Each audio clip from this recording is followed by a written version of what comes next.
Content warning. The following show contains smoking, possible potty mouth language, discussion of fictitious violence, and some other things that might make some people feel attacked. But we promise we're not attacking anyone, though we want people to know that we can see you. Viewer discretion might be advised. See, we said something. Yeah, I know. Oh, what, no criticism today? Dude, I'm just way too tired. I'm just going to start the music, and we going to get at this. All right. You sure? Yeah. Now start dancing.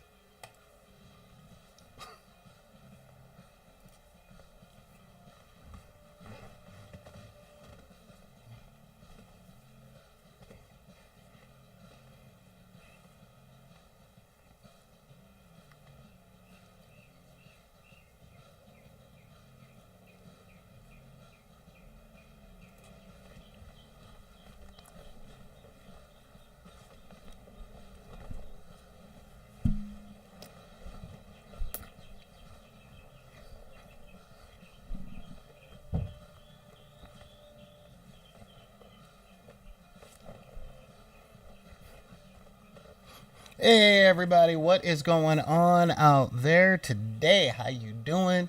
What is up? Ahoy hoy hoy and all of that jazz. I am Solar Gray, the cinematic sorcerer, and I am coming at you from the Wizard's Tower. And not gonna lie, I'm a little tired today. A little bit tired, but that's okay, because you guys have finally made it to the dark side of the room, where we talk about games and life. Do you know anything about life, Lisa? Do you know? You're tearing me apart, Lisa. Okay, yeah, that's right. I'm still doing stuff from like 2011. I don't care. I'm old, okay? But we are talking about a great many things out there today. Oh, we've got so much to talk about today. Yeah, we're talking about learning, playing, and fighting against new games. That is a lot to wrap our head around today, and wrap our head around. And you know what's funny? You saw me doing all that dancing. This is what I hear at home.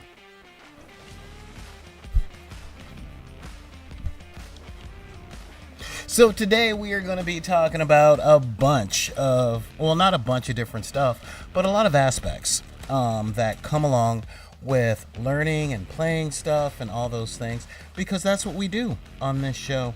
He says as he pours his coffee water, yes, I must have my coffee water.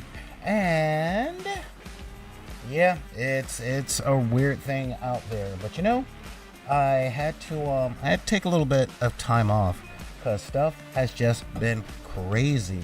And as you guys know, I am rather prone to burnout. So, hey, what's going on, Sad Strange Little Man? Major shout outs to you for your Patreon upgrade. Thank you so much for helping to keep my lights on. Matter of fact, I got woke up this morning by a call from Spectrum saying, hey, your bill is past due, so you're going to be paying us like with this or with that?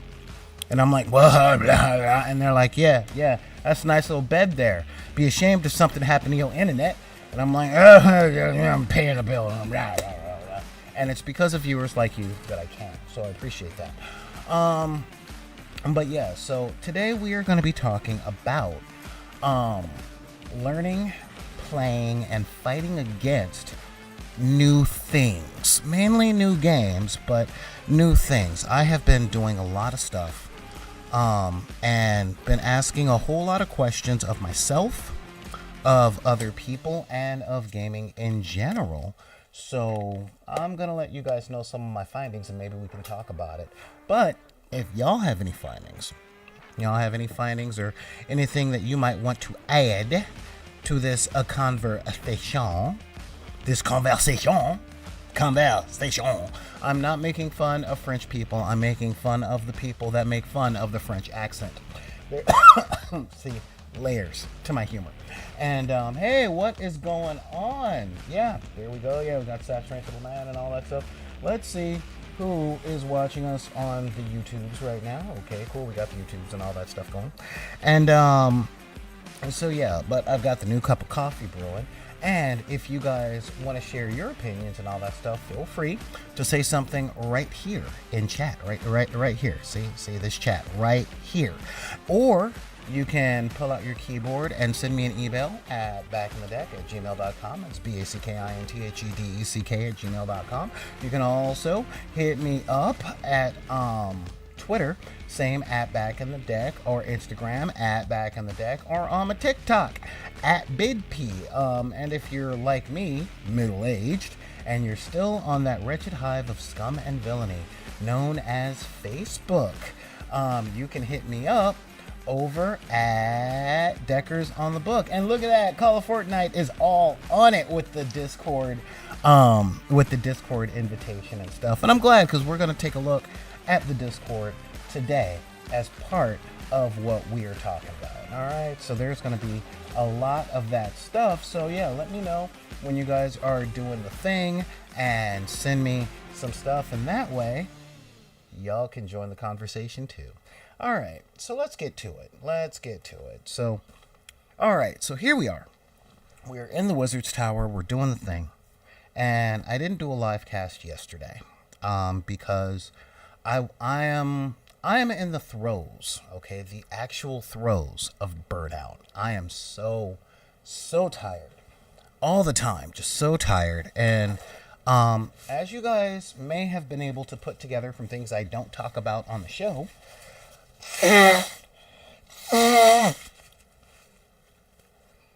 April is difficult for me because it's the anniversary of the death of my best friend. And May is difficult for me because it's when my birthday is. And my birthday generally sucks. But this year, May was particularly vacuous. Oh my God, it was so hard. But you know what? It's the 31st. It's the 31st of May. 31st of May. And we made it through all of this stuff. We made it through helping people.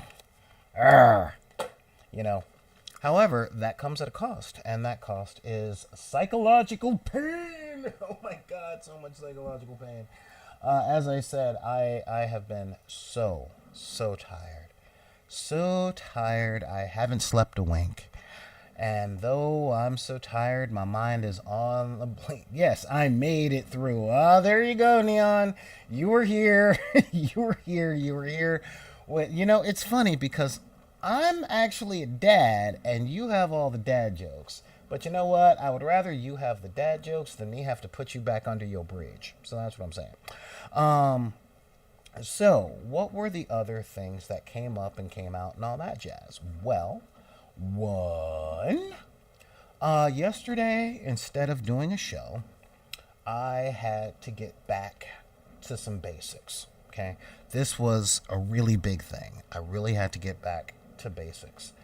And by getting back to basics, I mean, I had to sit down, and I've been doing a lot of work to put together some Patreon exclusive content because my patrons are some of the coolest patrons out there. Like, seriously. Because I don't upload anything to Patreon. And they still pay me. And I appreciate it. But you know what? I got to show them some love. And since my year actually starts on June 1st, I've been putting stuff together to do just that.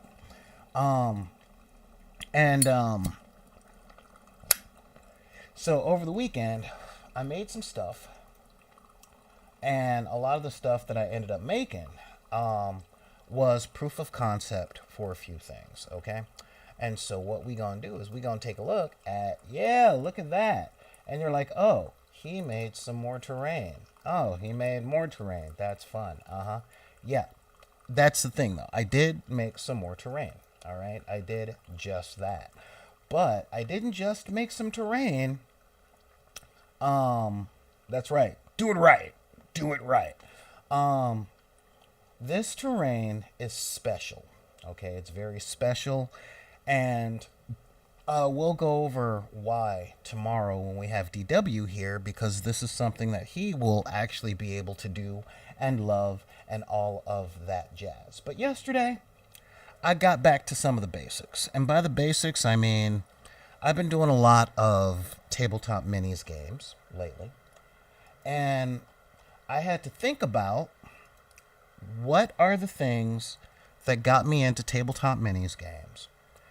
Why, not just why I do this, but why do I love the stuff I love? Because as of late, I've noticed that I've had to do a lot of things solo, okay? There's a lot of solo gaming channels out there, and I'm not going to lie, I have never been a big fan of solo gameplay, all right? And I'll tell you why.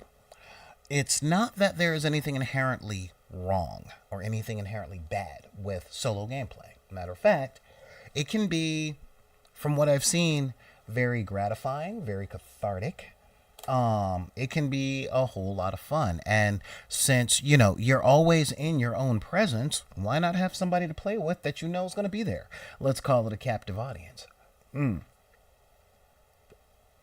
But it ain't never really hit for me. And I think I understand why it's never hit for me. Playing games alone has never hit for me because I learned how to play games within the context of socialization. Okay? I, like many people, learn how to play games by playing cards with family members, and then occasionally like Monopoly and the old Milton Bradley games that are all owned by Hasbro now. Yay! Monopoly. That's actually, I find it kind of ironic that the company that owns the rights to the game is also practicing the particular business practice, but that came up last night at the meeting down by the docks.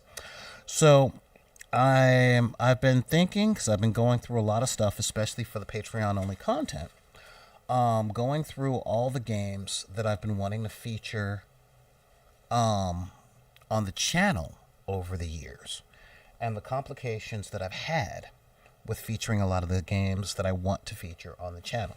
Stuff like Space Weirdos, Stargrave, Rangers of Shadow Deep, Frostgrave, Carnivale, Dead Zone, all that stuff. Like, I've talked about the games on the channel, but I've never shown you guys much gameplay. And that was partly because of I hadn't gotten my gameplay studio put together yet. And I really didn't have anyone to play with that had the media training to play the games on camera in a way that wouldn't blind you guys watching. I had to put all that stuff together. And it's a thing. There's a reason that the channels that do battle reports either look amazing, overproduced, or terrible. And that's because it's a lot of work for not a lot of output. You have to really love editing videos to do battle reports. And 20 cents more for Dungeons and Dragons tiles.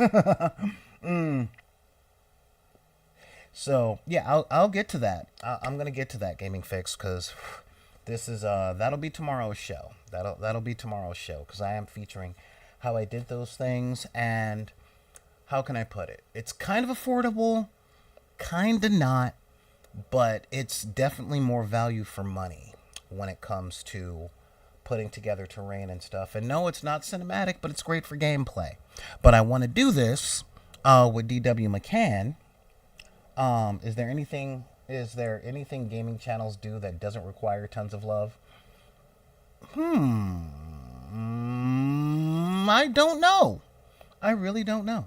But yeah, so we'll go over that stuff tomorrow, because that is definitely going to be a cool thing that we'll be able to do tomorrow. And I'm going to be putting up a lot of PDFs on the Patreon for people to do it yourself, because yeah, that's some good stuff. And there'll also be the link to the merch and all that jazz, so that people can actually buy the stuff that I've already made, or have me make sets for them. But that's a lot of talk and negotiation, because I don't do customizable stuff.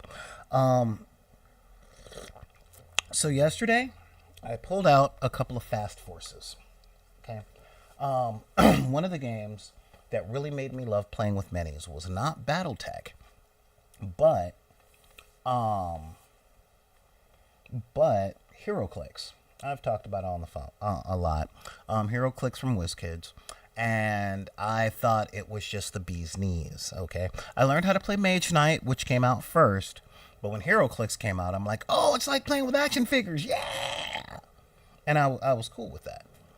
And I sat down to play, and I pulled out the fast forces for Wakanda, like Black Panther and Wakanda, and the fast forces for X Force.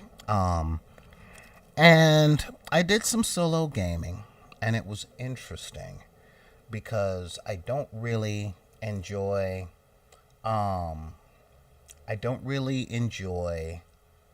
the game anymore in the same way that I did.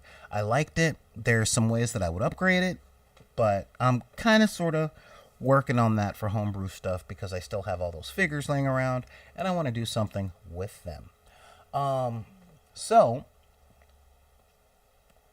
but I sat down at my dining room table and I put together the board and I did some play and it was pretty cool. Although when I sat down, I was like tired. I was just so tired.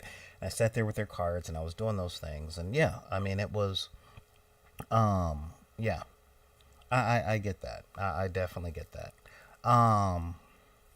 So it really is an interesting thing. And I noticed about myself that part of what I love about gaming is the community around it.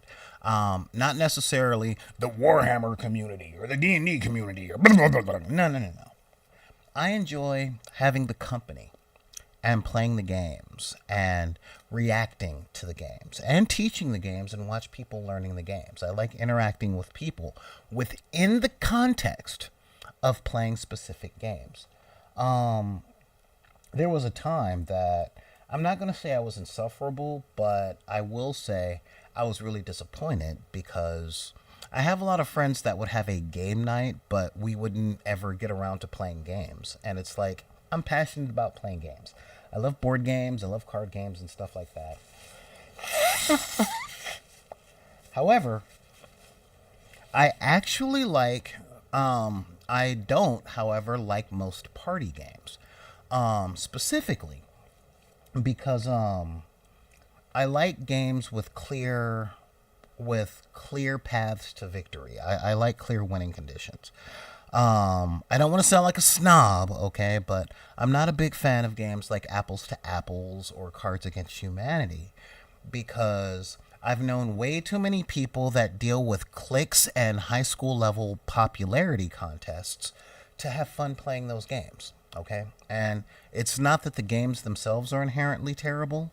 It's that I don't know anyone that makes playing those games fun. Okay?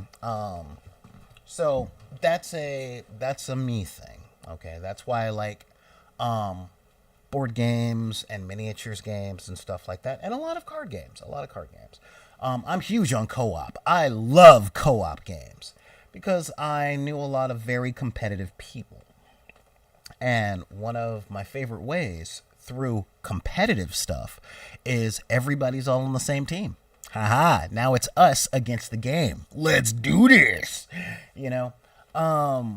However, I am now in an environment that isn't known for pumping out gamers, i.e., I'm back in my hometown.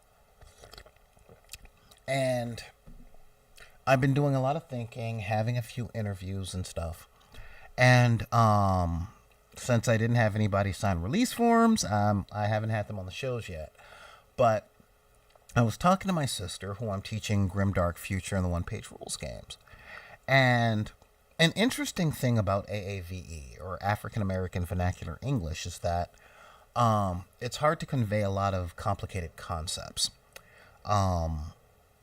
Now, understand, I am rather verbose. Okay, I'm sure you guys haven't noticed my loquacious nature, but my sister was like, "Hey, I want to play that game." I'm like, "Cool." However, there's a lot of rules that she doesn't know how to play the game, right? And I know I go through this with a lot of people where they want to play and a lot of folks want to win, but they don't want to learn. And I don't mean learn tactics. I mean learning basic game mechanics. So I sat down And I'm like, what is it that is standing in the way of people learning rules? Hang on. We got Glenn Couch saying, for me, change in development I dislike, at least in video games, is that they're forcing a false sense of teamwork. It's more about, hey, people don't like playing by themselves nor taking accountability, so force them to be in teams versus another team. There's a lot of that. And I know with video games cater a lot more to the people that were born after me than a lot of games do. And I say this because it's easier to fumble around and learn your way within the confines of a video game. There's no one to ask questions about, and really there's no way to misinterpret the rules in a video game outside the parameters on whether or not the game will work. Okay? You can button mash all day in a fighting game, and you can't. If you build your character in a loadout in, say, a first-person shooter, you cannot accidentally put together illegal weapons combinations. The game literally won't let you, and you can't question why. You can't argue with it. It literally is, nope, you can't put that sprite in that slot. It's that simple. So glitches do let you, and then they're fixed, and then there you go. But that's a whole different kettle of fish. But with video games, you don't need to know the game mechanics to play. You can literally just sit down and there you go. And it has a lot to do with reducing the learning curve, which can be a barrier to entry to people in a lot of ways. Okay. Now, again, I used to play video games like crazy. Okay. But I mean in the old ways, because back in my day, hardly anybody had a video game system. You had to go down to this place called the arcade, where a bunch of sweaty preteens used to be in a very, very densely packed building, generally about one room wide, but it would be a big room. So, it'd be about maybe the size of a garage, or maybe a couple of storefronts in a mall, and they would be packed in, and you would just go quarter after quarter after quarter after quarter to learn how to play a game. You didn't have that stuff like frame rate and video card and all that stuff. You want to play WWF, you had to bring $5 in quarters and just keep pumping stuff in until you beat the $1 Million Man. But that's old man yell at cloud stuff. I am not mad those days are over. And when I look at how much money I put into playing Street Fighter 2, I realize that could have been another degree. The 80s and 90s were expensive in a different way, y'all.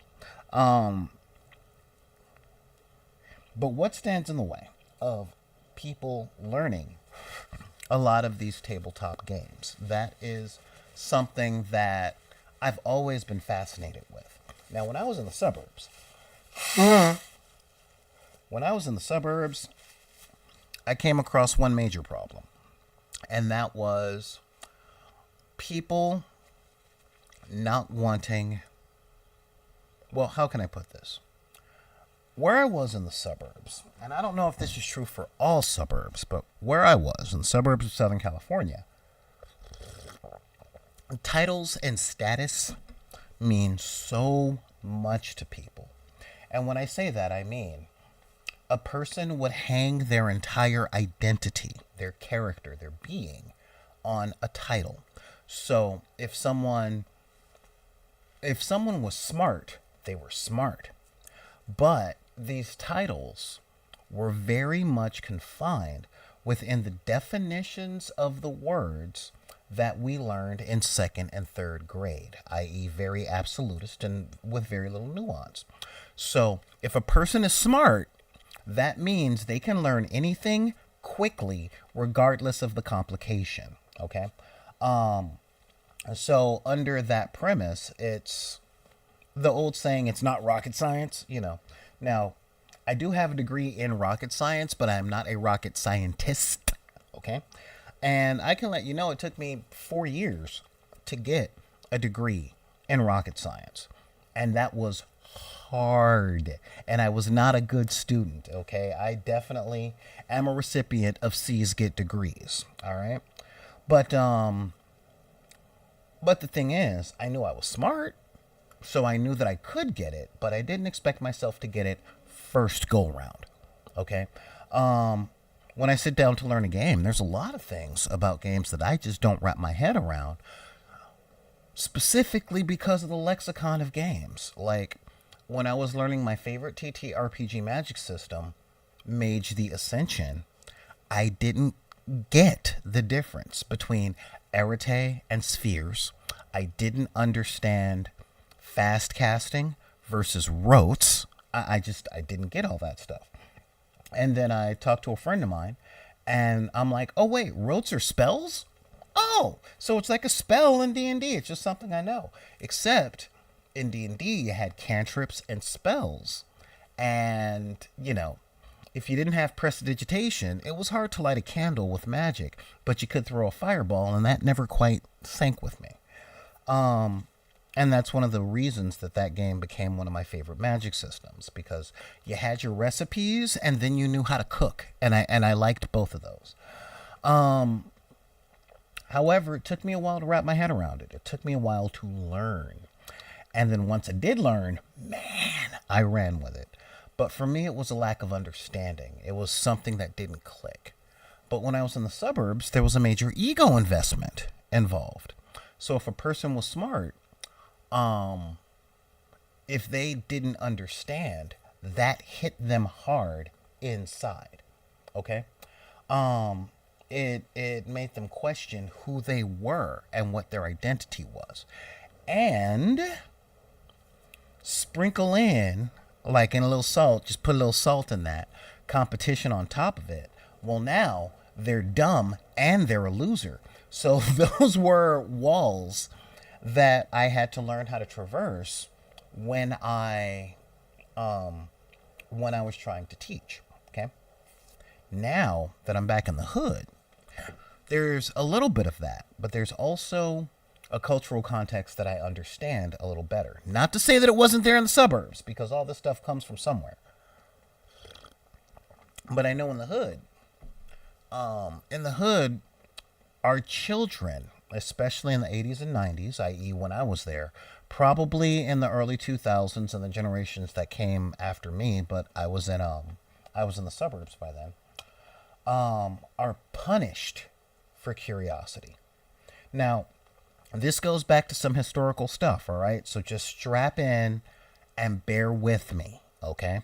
Back in the days of the big S word that America doesn't want to talk about, on the plantations themselves, intelligence was a very dangerous thing to show and to have, okay? If a child was curious and they learned quickly, they would be torn from their families and sold to another place.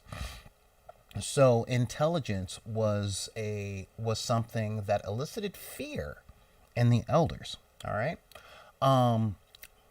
And the descendants of the transatlantic slave trade have not recovered from that.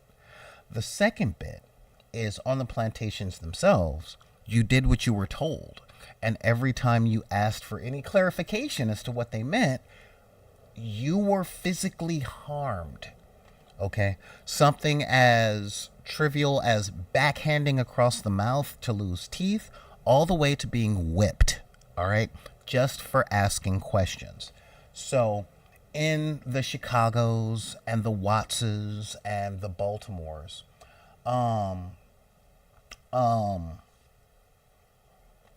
asking questions and being curious is something that is not encouraged culturally. Now, that doesn't mean that kids from these places are not curious. It's just the transatlantic scar mixed with America's dislike of the impoverished. And this goes for the hood and the trailer park. But we ain't got time to ask questions. You got them chores to do. Now shut your mouth and vacuum that floor before your father gets home. That kind of thing. The farm theory, the rural theory. that makes it so that people don't practice their learning muscles. Okay, and learning is a muscle, just like confidence is a muscle, or skipping leg day is not really a good thing to do, especially if you're a track person. So, so when that comes down to it, a lot of people don't practice learning. And if you're new to the channel, I'm letting you guys know, learning is my number one hobby. It's what I like doing most. I like the feeling. Like a lot of people get new relationship energy out of meeting someone new. I get that same energy out of finding out something I didn't know before. Okay. But a lot of people are afraid of that feeling. And I was talking with one of my oldest friends about this thing. And I noticed that when, hey, what's going on, Grey Ghost? That they've always been one of the most curious people I know, but they don't ask questions. And one of the things that got cultivated in the hood was sneaking knowledge. Okay. And this comes down to I was talking to my oldest friend because my sister was like, I want to play. I want to play that game, or I want to play. I want to play. And I'm like, I don't understand what you mean by playing. And what it comes down to is a lot of people have preconceived notions of the concept of play. And this is how they fight against new games. All right. We have preconceived notions on what playing should be, what a game should be. And when we come across new things, the biggest hurdle that we individually have to get over is that preconceived notion. Okay? Example, I love watching cooking shows, but I hate cooking competitions. I noticed the judges are always asking what the chef is making. And because it's TV and all that stuff, you have the cutaway. Yes, I'm going to make a special flank steak with the recipe with this, with chemonier and with a little bit of fusion. So I'm going to add a little bit of cilantro on top of that. And that's going to be the thing, But the judges see this. And when they say, oh, you're making a beef Wellington, they already have an idea of what a beef Wellington should taste like in their heads. They have an idea of what barbecue ribs should taste like in their heads. They have an idea that you should put a vinaigrette on vegetables because that's how they like that stuff. And those biases tend to come in when they're judging the food. Okay? So you don't really see what the chef is expressing individually in a grand sense. The competition is whether or not the chef can discern what those judges like to eat and make that without the judges describing it to them. That's the game behind the game. I'm bringing up all this stuff for a lot of different reasons. One, the Patreon only content, which is going to be big. Or I hope it's going to be big, but it's going to be a lot of work on my part. And second, a new edition of Warhammer 40K is coming out. Now, every time there's a new edition of any game, there's always pushback from the people who already play the game. Although there's a lot of people that are going to go, you know what, that's a good place to get in. Like, I'm going to learn Warhammer 40K when 10th edition drops, primarily because the rules will be free and I have proxy figures. So I won't be falling into the trap of sunken costs. Okay, I won't have to deal with that. However, what I will be doing is learning that game from the top. But in order to learn that, I think the rules will basically be one-page rules, but there's going to have the 40K spin. And that's what I mean. I'm going to try and learn 40K from the standpoint of learning 40K, not comparing it to one-page rules or War Machine or Battletech or HeroClix or Frostgrave or Mage Knight or Rangers of Shadow Deep or anything. I'm going to be playing the game like 40K is written as it is, okay? And I'm going to take a look. Yeah, Glenn Couch makes a really good really good point. I don't want to relearn the system. I don't want to lose what power I have, and I already spent all this money. Yeah, all those are things, but that's with gamers learning a new edition of something that they've already learned. Now, when it comes to people who aren't gamers, and I was talking to a friend of mine who's a writer for a really big company, and I was talking to him about this on Sunday, because he brought up these things are easy for gamers. And I had to stop for a minute because that blew me away.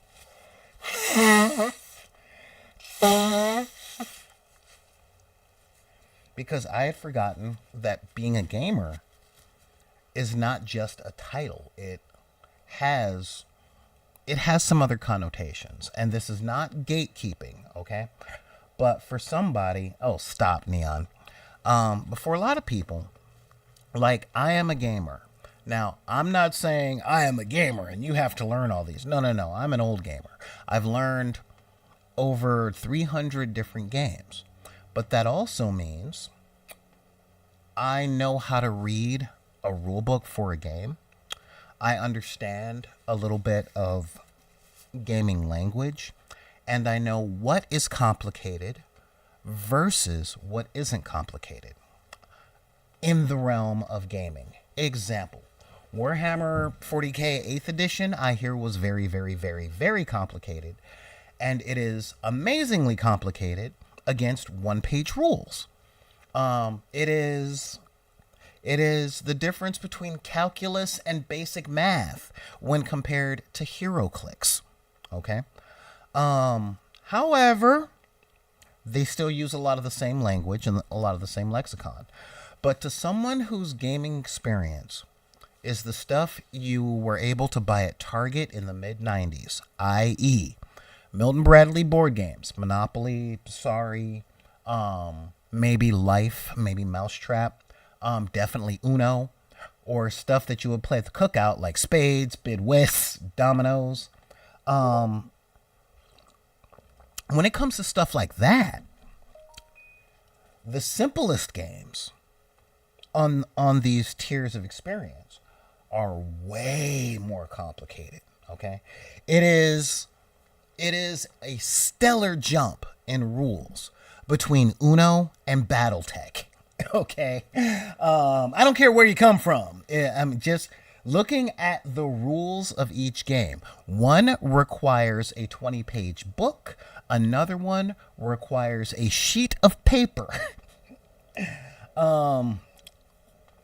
And that's really it. With Uno, you got to know numbers, colors, and how to read the word wild.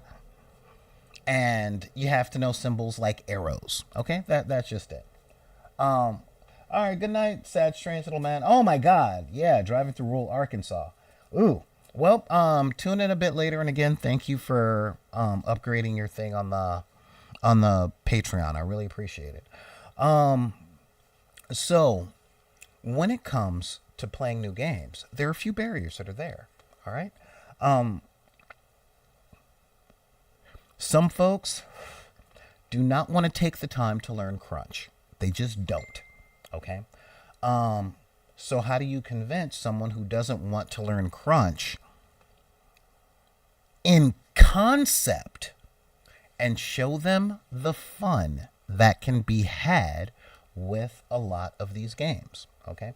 Now, I deal with a lot of people who aren't used to learning, so they're not accustomed to getting it.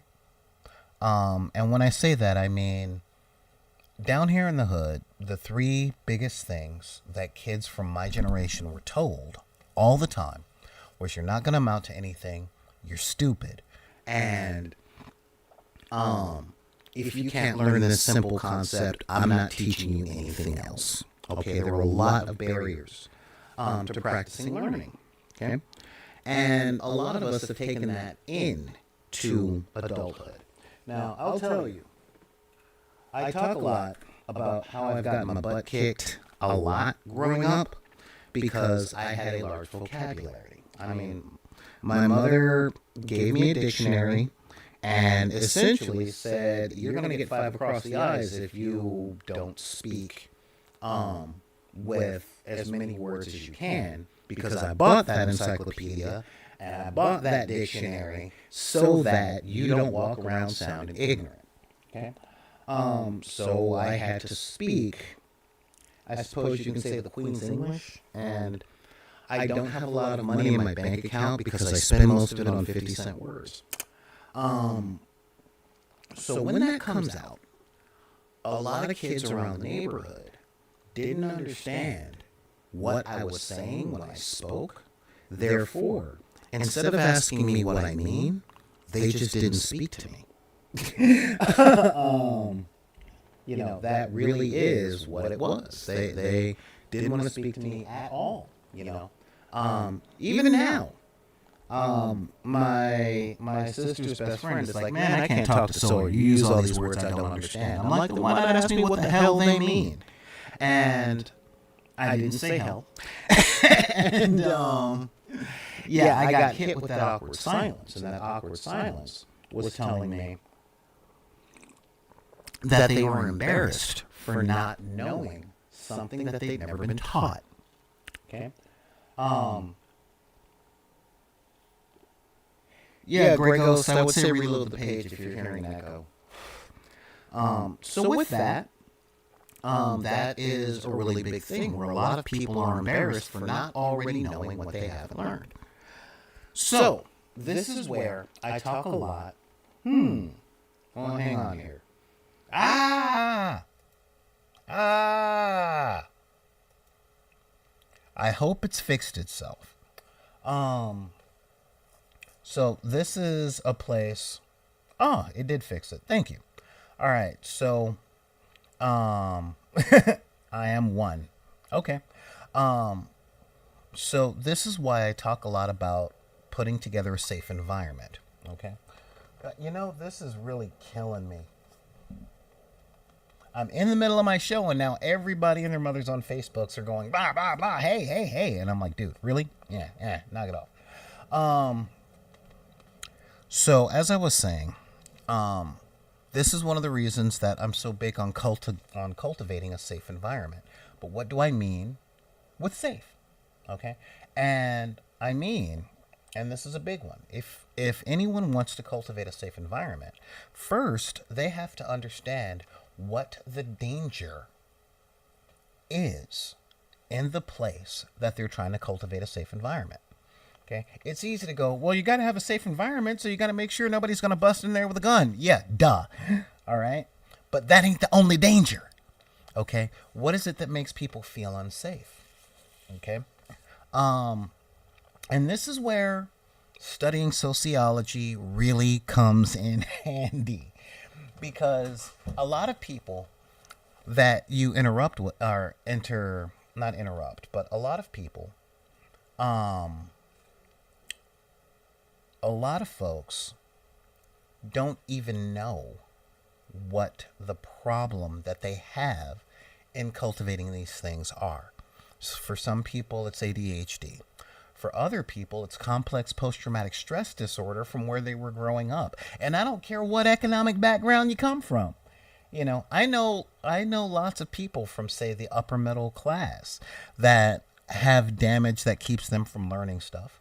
One of my friends from the upper middle class just did not want to get into comic books and games because their trauma came from the 1980s high school bullies, where that stuff is for nerds, And I say it comes from that, but they weren't on the receiving end of it. And it reminded them of how poorly they treated people. You see what I mean? And I do my best to come from a place of empathy, even if I never did stuff like that. Like, I wasn't a bully. But I understand where they come from, because hurt people, and that goes all the way down the thing. So when you're trying to teach someone a game, or cultivate an environment where people can learn games and have fun while learning. Okay? You have to understand the things that might get in the way of people wanting to learn. My sister and I had a good talk, and they were telling me that they're used to playing like free play in order to learn and to not think about questions to ask. Because again, we come from an environment where you either had to go out and get knowledge on your own and deal with the slings and arrows, or as Rocky would say, take the hits. And there were a lot of hits from family, from people at school, from people at the playground.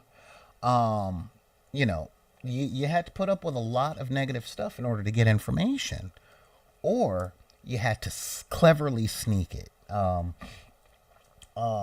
family's tradition is capoeira, and capoeira is um, it is a Brazilian martial art that was based on dancing. However, it was based on dancing because it was illegal to fight, but it was legal to dance. And whenever the slave masters would look at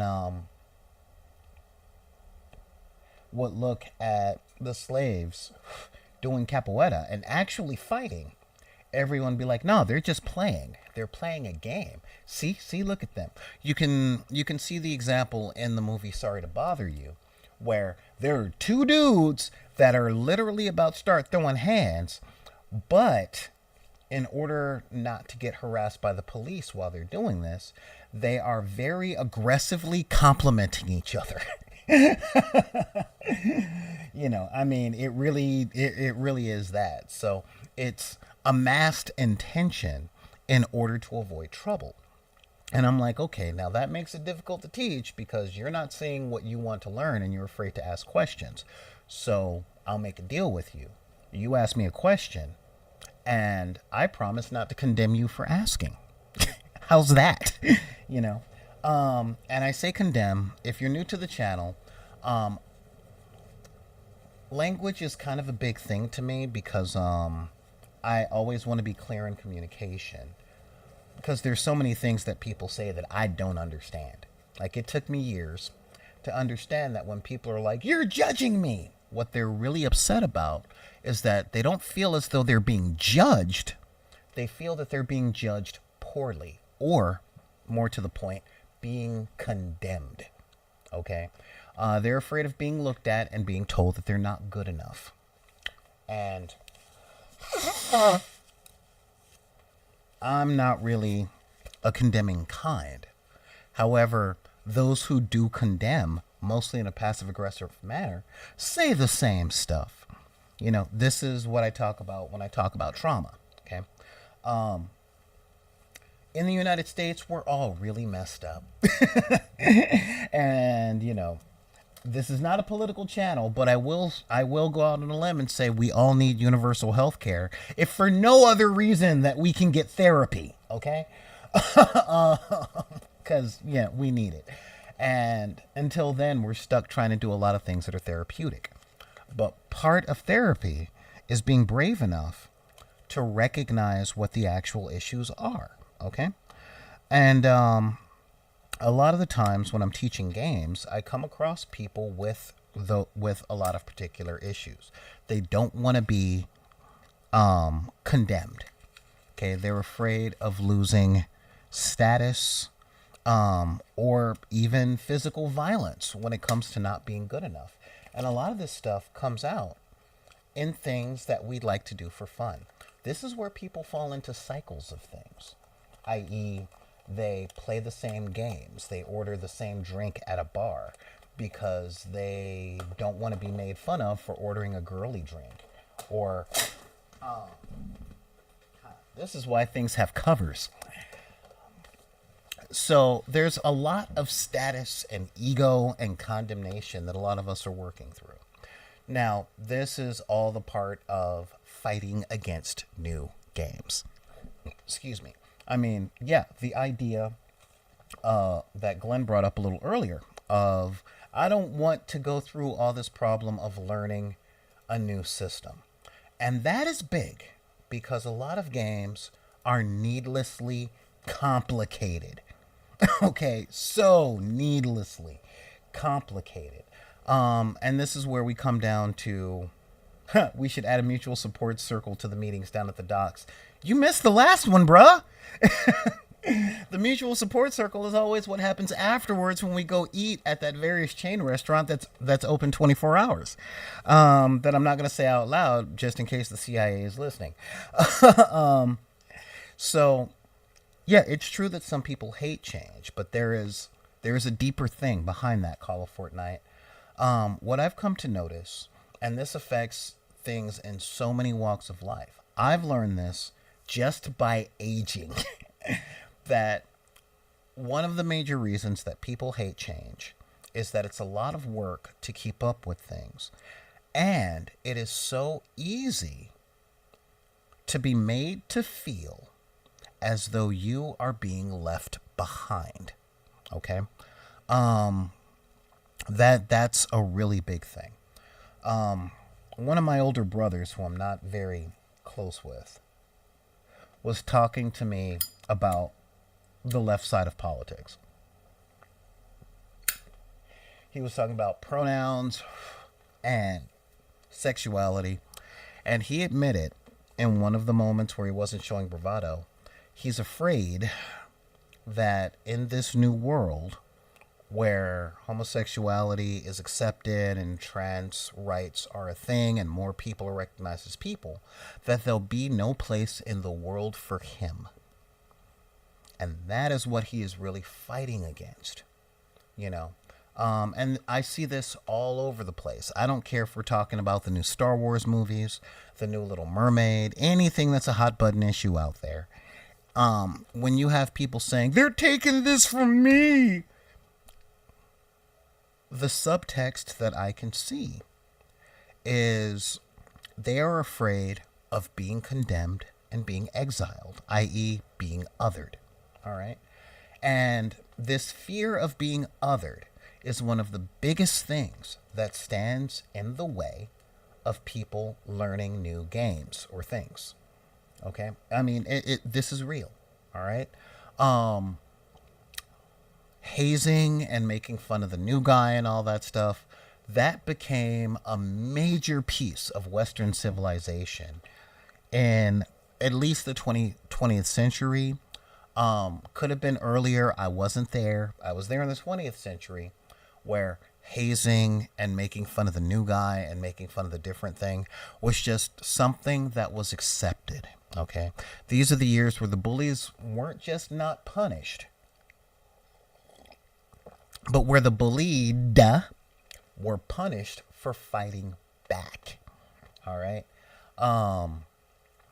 Again, a friend of mine asked the question, why is violence never the answer when the kid that got beat up every day finally hits back? Why is it then that violence is never the answer? And no one wants to be on the receiving end of that kind of accountability. And a lot of the people that are in the in groups are afraid of being put on the out groups because they're afraid that that's going to happen to them. With good reason.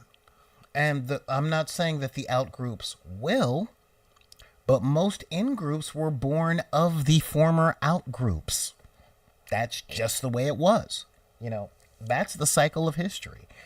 You know, I think in the 1960s, the Who was like, hail to the new boss, same as the old boss, you know. The underdog wins, becomes the overdog, and just starts treating the people under them like they're next. It is toxic. It is cyclical. And it is something that is changing. I love my kids. You know, it is something that is changing, and it's something that the internet is bringing about pretty quickly. Okay. However, the damage that was done before this change happened is still not healed from. And that's a really big thing. Yeah, self-defense is not built into the school system. It is not. You know, and that's because they're dealing, as I said at the beginning of the show, with definitions of things that we learn as children. Violence is bad. And it's like, well, it wasn't bad when it was being done to these people. Well, you know, boys will be boys. Okay, stop. you know, but that's a different show for a different day.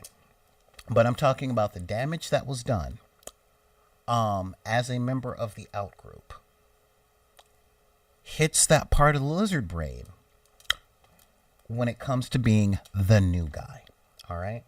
Um, I've been, well, I was born in the United States, so I've been othered once or twice.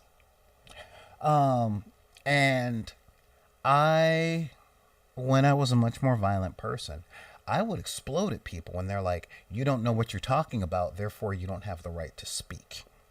Okay? And that's what a lot of people are afraid of, either because that's how they were always treated, or because they were never treated that way, but they saw other people being treated and they did their best to be invisible to that, or because that is how they treat people and they don't want it reflected back on them. Okay? But either way, a lot of people do that. So they avoid learning new things. They avoid being the new guy. Okay? So in learning new games, it is important to be in a safe place, a safe space, as it were, somewhere that we know that we are not othered, okay? Somewhere that won't condescend to or ridicule or condemn us for not knowing something that we had never been taught, or not knowing the new thing and mastering it immediately upon hearing. Okay? Now, as a person who teaches games, and I teach games to a lot of different people from a lot of different places, it is up to us as the people who teach games to be able to communicate to students in a way that they can understand. I talk to a lot of my gamer friends, and my gaming friends that play games that I don't play, I always laugh at them because I'm like, dude, you're talking to me as though I play this game. I don't play this game. Or we do play the same game, but I'm not as into the lore as you are. So I don't know the geography. I don't go that many layers down into the onions on that game. I'm in the onions on a different game. And I am not in it on that one because I just don't care. And since every game has their own lexicon, it can get a little, But when I am ready to learn, I do learn pretty quickly because I'm practiced at learning. Ooh, Neon has a lot to say on this one. Let's see. Man, yeah, you're leaving me a book in here. A study was conducted in Halo 3 using a soundboard to simulate a male and a female voice saying the same thing. The players who would be most submissive to the male voice were often the most hostile toward the female voice. The study concluded that since the same players were barely clinging to the middle of the scoreboard, they were afraid of the increased competition brought by women entering the field and lowering their already low standards. Yeah. Yeah, oh man. See, this is why I don't always put you under the bridge. I love it when you do stuff like this. Yeah, that middle of the road standing, that I'm in the middle and I'm afraid that if the ceiling rises, I will be put down with the untouchables. And yeah, I mean that really is that is something that does hold water with this. So one of the things that I try and do, especially when I'm teaching or when I'm talking to you guys here on the stream, is always make it clear that the floor is not that low.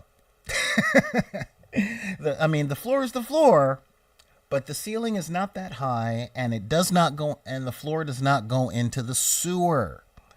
All right, people are afraid of being made untouchable, of being othered in a negative manner, and being condemned.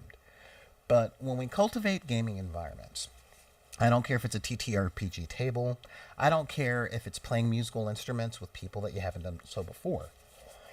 I didn't take my allergy meds today.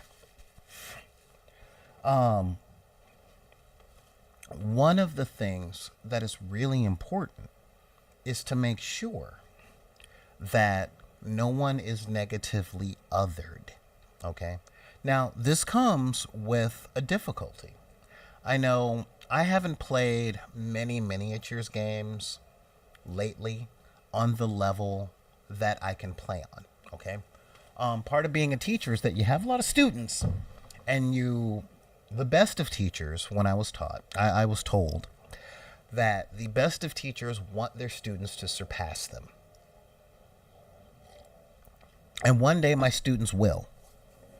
They haven't yet. And until that day comes, I'm not playing any games with anyone on my skill level. And that can get a little boring sometimes. However, I play the long game.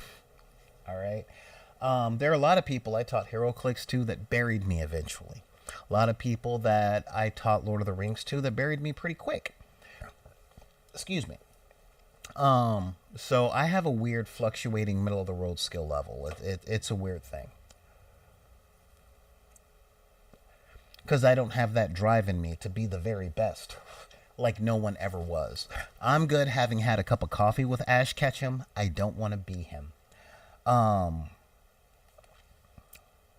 But whenever I teach, I make it very clear. It's okay not to know. If you already knew, you wouldn't be here learning. You know? And I get it. I totally get, because I was a teenager once too. The idea of, yeah, well, I already know this word. It's like, yeah, but do you know how to use it in context? Yes, I know how to use the word in context. And then you use it.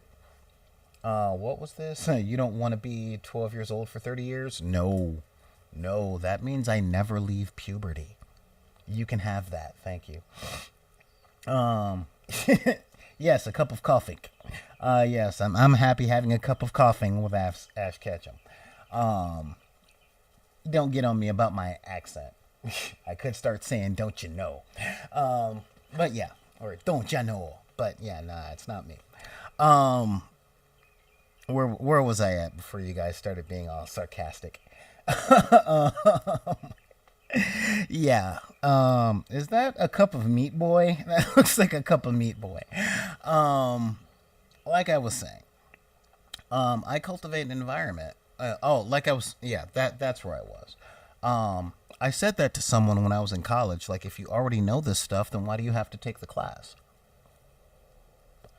And if you do know everything that they're teaching, then why is it a problem? That sounds like an easy A. And the person I was talking to was like, I never thought about it either one of those ways. I'm like, see? Perspective. You know? So when it comes to those things, learning, playing, and fighting against new games are really, really, really big things. There we go. These are really big things that come down to a lot of very small concepts. Okay? A lot of people fight against new games because they just want to play. And the metaphor that I gave to my sister is like, okay, you want to play in a sandbox, but you didn't have the words to say you wanted to play in a sandbox. And a sandbox is essentially, here's your toys, here's an environment that won't mess you up, and then neglect. Here you go, play with your toys. I'm going to go over here and drink and watch my stories. Yeah, I grew up in the 80s, you can tell. And I'm like, but when you come to me saying you want to play, I'm pointing you toward a playground. Okay? And the difference is, there are no rules for playing with a doll. A doll is a doll, and there is, a small level. But when you're at a playground, if you understand what a slide is, then the game becomes where the slide goes. You can use the slide to slide from the top of the fantasy tower into a sci-fi dystopia. A swing can be a metaphor for flying, but a swing is still a swing. Okay? And a merry-go-round is still a merry-go-round. And a seesaw is still a seesaw. And what I try and do, and I'm like, what I'm trying to show you is how to use the slide. I'm showing you what the slide is. and what the swing is and what the seesaw is. And once you understand all that, you can go in and use your imagination within the context of using those things. You know,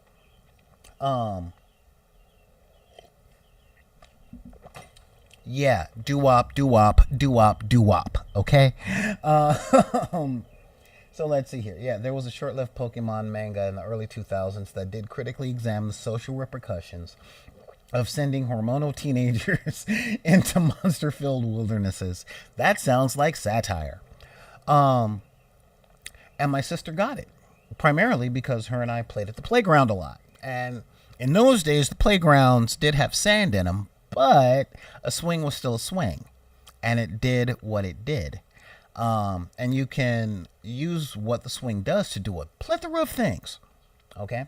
But understanding what the swing does, understanding the basics of the rules, gives you a large context for using imagination.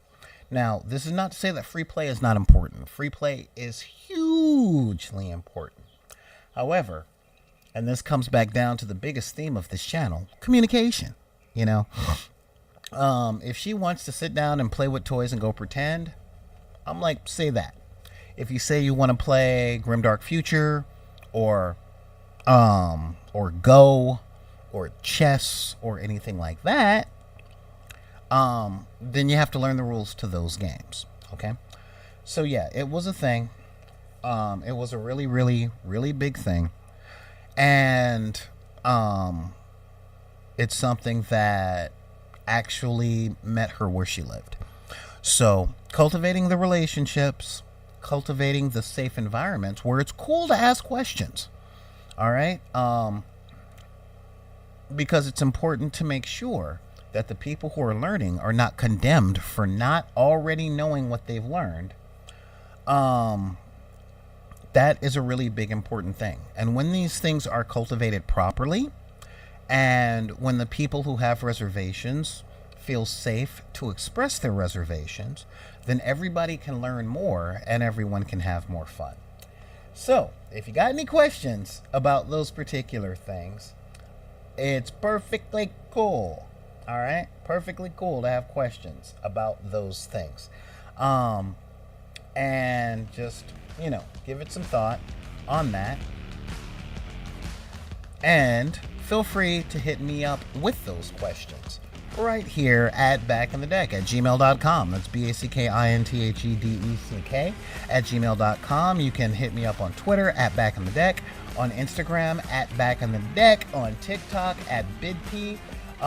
You can also join the Discord server. I'm going to be putting up a lot more pictures of a few things that I'm working on, and do some stuff on the TikTok with the BTS stuff for what I'm doing for the Patreon only things. Feel free to join our Discord server. Look, I put it up myself this time, called Fortnite. And you can also hit me up on that wretched hive of scum and villainy known as Facebook. So join the group Deckers on the Book, post some of your pictures and all that stuff there, and just have a good time and talk to some other folks. And yeah, so join us tomorrow at 3 p.m. Hopefully I'll have the student has become the master. Well, every master was a student. It's just, nobody was born and came to this earth with working knowledge of everything the way it's supposed to be. Yeah, no, that's not the way it goes. But until then, join us tomorrow, where we will talk about the pictures that I showed you guys today. And, yeah. And, yeah, someone did come to Arrakis that way. Cute. That was all propaganda. I'm not getting into Dune. And yeah, but remember, if anybody tries to other you or make you feel condemned or tells you that you're not allowed there, because of the circumstances of your birth, be it race, religion, creed, gender identity, sexual orientation, disability, budget, neurodivergency.